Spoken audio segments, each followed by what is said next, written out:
Salut les gars, salut Nelson. Voilà ton slash. Il est près 6 heures du matin et il est fini. Bon, j'ai passé quelques heures dessus pour réussir à en faire quelque chose, mais c'est fait. Donc te montrer de plus près. On a, puisque le variateur est prévu avec des cosses directement dessus, on a donc viré les rallonges que tu as faites. J'ai utilisé les cosses de ces rallonges pour souder directement sur les câbles moteurs. De ce fait, tu branches directement le moteur dans le variant. Le ventilo, on l'a fixé avec deux simples rilsans. L'erreur à ne pas faire, c'est de passer un rilsan complètement autour, parce qu'on serre trop fort, et ensuite on plie le logement du ventilo, et ça commence à faire du bruit. Donc il suffit de passer un rilsan à l'intérieur, de prendre le bout d'un autre rilsan pour verrouiller au bout, et c'est tout. Si à l'occasion tu peux te choper un petit corps de refroidisseur en alu, ça sera évidemment beaucoup plus efficace, ça augmentera d'autant l'efficacité du ventilo. On a relier tous les câblages proprement au boîtier, il n'y a plus rien qui traîne. Le slipper a été refait, je t'ai mis 3 patins en carbone à l'intérieur, plus tu verras dans les pièces que tu vas récupérer, je t'ai mis encore des patins en alu qui me restaient. La biellette à l'avant que tu avais, j'ai mis des autres rotules au bout en fait, et des autres chapes. Ce qui fait que tu peux l'utiliser normalement comme les billets Traxxas à la bonne longueur et avec une fixation correcte. Ce que tu devrais faire aussi à l'occasion, c'est choper 4 bras RPM, puisque tes bras alu sont vraiment trop défoncés. Tu vois, l'alu est de mauvaise qualité et les trous sont complètement ovales. La même chose au niveau des chapes, c'est une catastrophe. Donc vraiment à l'occasion, chope-toi 4 fusées RPM, 4 triangles RPM. Et 4 fusées, 4 chapes avant RPM, et aussi les arrières qui ont exactement le même souci. En fait, c'est le trou dans la chape, c'est l'axe qui a usiné la chape en alu jusqu'à ce que le trou soit ovale, et on a du jeu dans tous les sens. Évidemment, ça n'empêche absolument pas de rouler, c'est un slash. Tu l'as bien vu, puisque beaucoup ont un peu rigolé quand ils ont vu l'état du slash à Nelson, mais je tiens à vous dire une chose. Prenez exemple, parce que Nelson, avec des moyens du bord, a continué à faire fonctionner sa RC, puisqu'elle est arrivée ici, elle fonctionnait tout à fait, on pouvait rouler avec, malgré les rilsans, le scotch, etc., etc., il n'y avait aucun souci avec. Le cerveau de direction est déjà monté d'origine avec des joints, j'ai donc rajouté en fait de la graisse marine au niveau des pignons, pour que l'eau ne puisse pas atteindre l'électronique par les pignons. On a remonté proprement les joints et laissé donc du scotch électricien autour parfaitement bien emballé. Ça t'est tranquille. Je t'ai remis 2 sangles au niveau de la lipo, parce que pas question que je fasse des essais avec une sangle autour de la lipo. C'est le meilleur moyen de perdre sa batterie. Tout comme toi, j'ai protégé le dessous des sangles pour éviter qu'elles frottent ou qu'elles soient arrachées. Je t'ai remis partout des vis métriques avec des têtes hexagonales. Et Nelson a décidé, puisque j'ai vu l'état des pneus sur la photo que m'avait envoyé Nelson, j'ai vu que ces pneus étaient complètement slick. J'ai donc tout de suite reconnu quelqu'un qui roule sur les parkings et plus sur la route que dans le tout-terrain. Je lui ai donc demandé, est-ce que tu veux des pneus tout-terrain ou est-ce que tu préfères des pistes? Il m'a dit ouais vas-y, balance des pistes, c'est mieux pour moi. Donc je t'ai mis une config piste Nelson. On a changé l'huile des amortos, je t'ai remonté les amortos avant d'origine, puisque ceux que tu as fournis avec sont aussi longs que les arrières. Donc pour la piste c'est pas efficace. Mais je t'ai aussi préparé tes amortos avant, au cas où, si tu veux repasser avec, il n'y a aucun souci. J'ai été bien sûr redresser toutes les tiges d'amortisseur, puisque normalement sur la piste, tu devrais avoir moins d'impact, tu devrais avoir moins de chances de les tordre. Évite absolument de rouler entre les trottoirs et les voitures, ça je te garantis, un pneu de voiture à l'ancienne pleine vitesse, ça va faire des gros dégâts dans cet engin. Donc les amortos étaient remplis avec de la 600, les 6, ce qui fait que les réactions sont très souples. Les amortisseurs sont inclinés sur l'extérieur des triangles. Si tu veux rehausser ta garde-sol, il suffit de redresser tes amortos et l'engin va remonter position 4x4 sans souci. J'ai refait les carnets arrière complètement, je les ai complètement totalement démontés. Elle a moins de petites pièces, puisque il faut faire attention à Nelson, c'est soufflet, c'est bien, ça empêche la saleté de rentrer, mais une fois que l'eau est dedans, elle y reste. Ça fait que les carnets ici étaient complètement rouillés à l'intérieur. Donc toute ta visserie, tes carnets, les pièces métalliques ont baigné 2 semaines dans l'huile et dans le dégrippant. J'ai donc tout remonté avec de la graisse.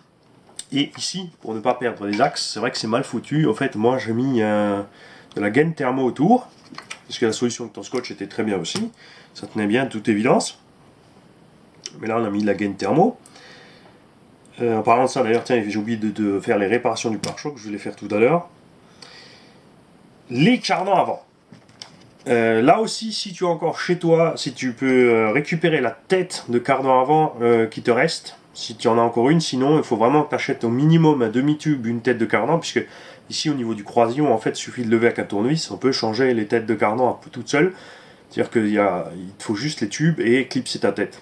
J'ai fait le même système que toi ici à l'avant, donc avec la bague dans le roulement. Le problème c'est que forcément ça prend du jeu, puisque le roulement peut se balader, donc c'est une solution de secours, mais c'est pas une solution durable. J'ai préparé tes petits cardans chinois, pareil avec la gaine thermo pour pas perdre les axes. Mais je ne peux pas te les monter avec les adaptateurs, puisque tes cardans chinois sortent en M6 au niveau du filetage. Les cardans d'origine sont M5 et les adaptateurs pour passer en 17 mm sont prévus pour du M5. Et j'en ai laissé un desserré normalement pour te montrer. Les capuchons ici que tu as, enfin tes écrous de roue ici, que tu as dessus, c'est moi qui les ai mis. D'origine, tu as des écrous de 17 standards, c'est-à-dire qu'ils sont creux au milieu. Puisque ton élargisseur est fixé sur l'hexagone de 12 et tu as ensuite ici cette vis, un long puits jusqu'au fond qui va serrer l'hexagone dessus. Et quand on met la roue et ensuite l'écrou normal, hein, donc cette vis qui dépasse, et ça dépasse un petit peu la jante, donc c'est craignos parce que si on fait une touchette à 4 trottoirs, on va taper cette vis, on peut tout endommager. Je t'ai donc mis des capuchons de roue borgne qui protège donc cette vis et qui l'empêche aussi de se desserrer. Quand tout est serré ensemble ici, tout est embuté l'un sur l'autre, ce qui fait qu'on ne serre pas trop la jante sur l'hexagone, et la plaque au milieu ici retient l'écrou de l'élargisseur. Autre avantage avec ces adaptateurs de 17 mm, tu peux évidemment, ensuite si tu veux faire du tout-terrain, monter n'importe quel pneu de buggy à 1/8 pour passer en TT. En plus, ils sont plus grands d'un bon centimètre, donc tu vas gagner encore un petit peu de garde au sol quand tu vas remonter. Les réglages de suspension que je t'ai fait ne t'empêcheront pas d'utiliser le véhicule en tout terrain. C'est un mix en fait entre les deux qui te permettra de l'utiliser parfaitement, surtout que les amortisseurs redressés vont assouplir la suspension, donc il sera à nouveau donc bien en config short curse. Pour les huiles de diff, je t'ai mis de la 60 000 devant, donc ce qui est assez raide. Mais c'est utile en piste pour décider, quand tu sors du virage, tu remets gaz, la voiture va s'aligner sur l'avant puisque les deux roues vont être entraînées relativement à la même vitesse.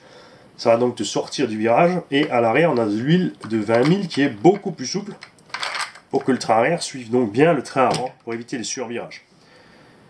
Le cerveau est un peu lent et ça pose un petit problème avec le TSM, j'ai constaté. Justement, je roule sans, donc j'ai roulé sans, mais les réactions sont vraiment très lentes. J'ai mis le TSM puisque là c'est mouillé dehors, ça glisse.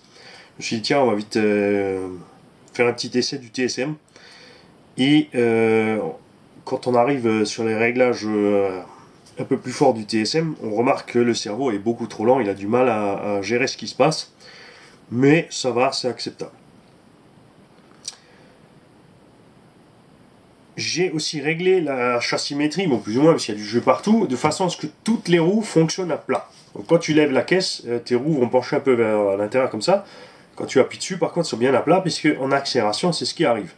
Tu accélères, ça squatte un peu derrière pour casser le couple. Tes roues sont bien à plat, et pareil à l'avant. On peut évidemment faire des réglages plus accentués pour augmenter la motricité ou la propulsion. Mais ces réglages qu'ils utilisent en compétition usent très très vite les pneus, puisqu'on va généralement manger la bande de roulement intérieur du pneu arrière et les extérieurs du pneu avant, et que des réglages relativement plats comme ça, tu as une grande durée de vie des pneus. Forcément, si tu t'amuses sans arrêt à drifter, à rester plein gaz, tu vas les bouffer rapidement. Moi, ça ce sont des Spéracine Medium. J'arrive à faire tenir ces pneus une bonne dizaine d'heures en général sur mes slash. Il n'y a aucun souci, tu verras. Quand la gomme est froide, c'est un peu glissant, et dès qu'elle commence un peu à chauffer, ça devient très agréable, mais c'est pas trop, il n'y a pas trop de grippe.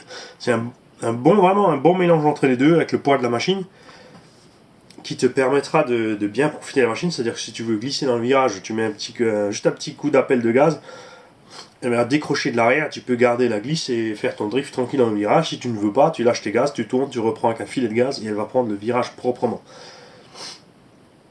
Toutes tes vieilles pièces sont ici, Nelson, et tu as tes fusées, ton pignon, ta couronne usée, donc les patins aussi, donc en alu, que je te mets en rab avec, quand tu auras bouffé les carbones, tu pourras passer sur un alu, tes bouts de câbles, etc., etc., les pièces que je t'ai préparées de secours au cas où, et les sachets des pièces que nous avons utilisées pour refaire la machine.